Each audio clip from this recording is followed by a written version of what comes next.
Hello, hello. Welcome back to Let's Talk Entertainment News. Are you a Harry Potter fan? Are you looking forward to the new HBO adaptation of the book series?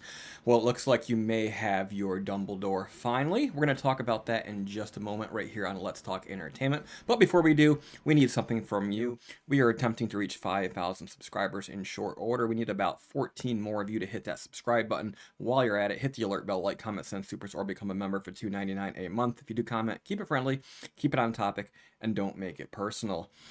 All right, then. Let's check this out from comingsoon.net. John Lithgow is in final negotiations to play Albus Dumbledore in HBO's Harry Potter television series. HBO is currently developing a new Harry Potter television series that comes from writer and showrunner Francesca Gardiner. Mark Mylod is also attached to the show as a director and executive producer.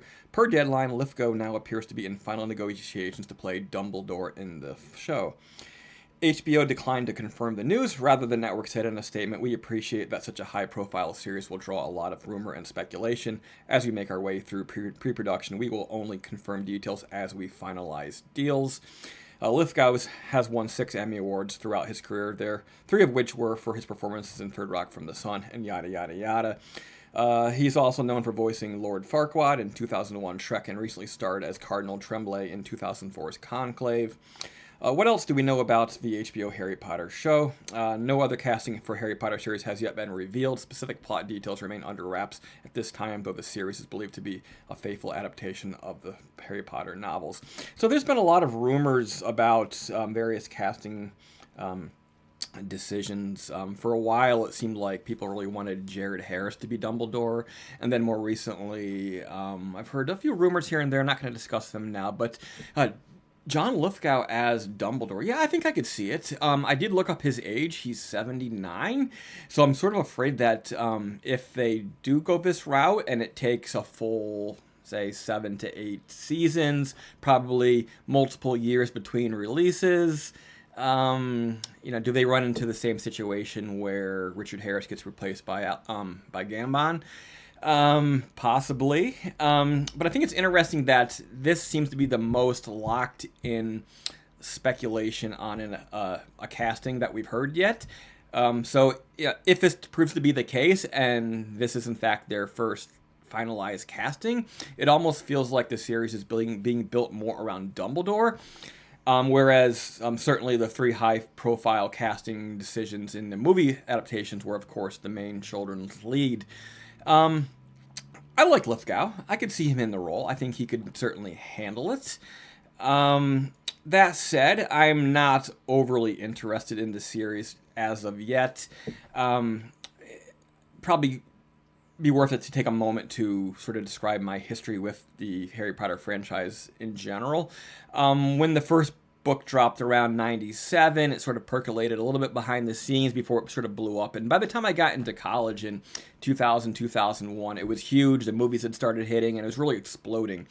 But for me at that point, it was weird because I'd been reading fantasy since I was very, very small. I was already more than a decade into the Wheel of Time, into the Sword of Truth. Of course, I knew my Tolkien inside and out as well. And so I got to college, and there was all these older, increasingly older audience getting into them. I remember one of my girlfriend's roommates was a huge Harry Potter fan, and she was always obsessing over it. And I was sort of like, why? I don't get it. And I still don't quite get it to this day, although I really enjoyed the movies, and I do have them in 4K downstairs in my 4K collection. I could never really get into the books.